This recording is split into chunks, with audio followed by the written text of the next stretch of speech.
Hey, you know those old-timey snake oil doctors who would sell people heroin for a tummy ache? You gotta be real, they had a pretty solid business model, but personally, I'd go about it a bit different.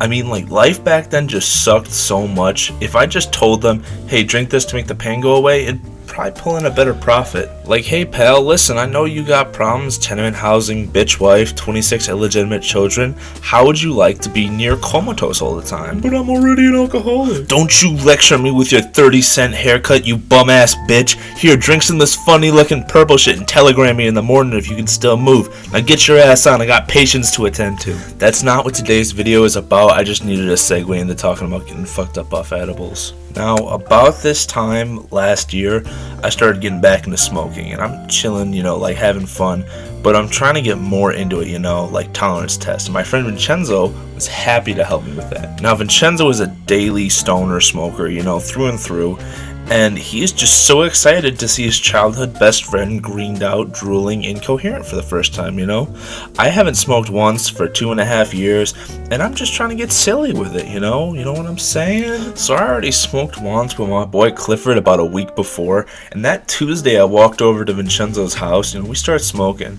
Now, Vincenzo has good gas, so I don't know exactly what's happening here, but I knew I needed to get absolutely fucked soon. And I look at Vincenzo and I say, dude, I'm not feeling it.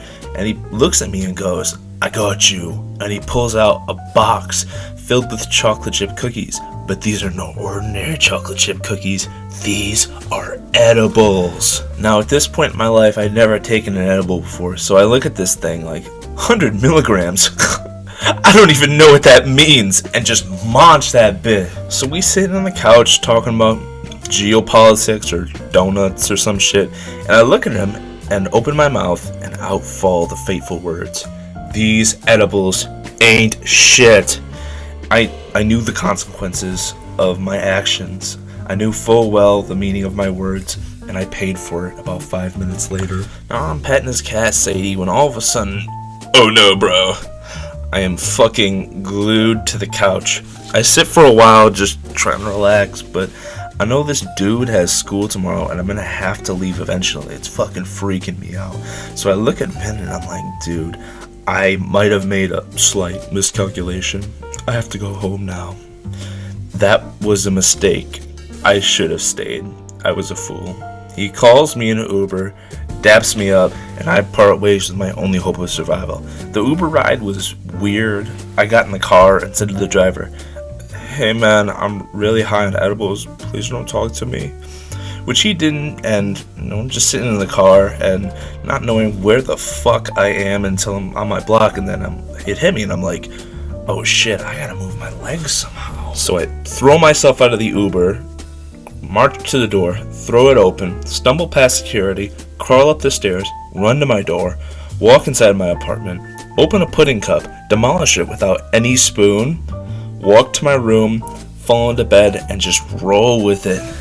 This part was actually fun. I was so gone I couldn't even think or be paranoid, so I just kind of rolled around my bed. I mean, this part was 10 out of 10. Then it hit me. Every sound in my whole fucking apartment. Dripping in the bathroom, the fan in the kitchen, rats in the walls, and I'm alone in my dark apartment, and I'm fucking freaking out, man. After 30 minutes of abject horror, I say fuck it and run out of my apartment and down to security. I go up to the door and the security guard answers and I say, excuse me sir, I'm very high on edibles right now, please help. So we talk for maybe 10 minutes and he's just like, yo, just go to bed, man, that's what you need. So I wake up the next day, still pretty fucked up, and I tell the social workers in my building, and after they all laugh at me and make fun of me, they just tell me to eat something, which, granted, if I'd done that the night before, it wouldn't have been so fucking bad. Honestly, I could have soaked up some of that THC, but no. I was on an empty stomach the whole time, and somehow Mr. Experienced Stoner Vincenzo didn't fucking tell me that shit.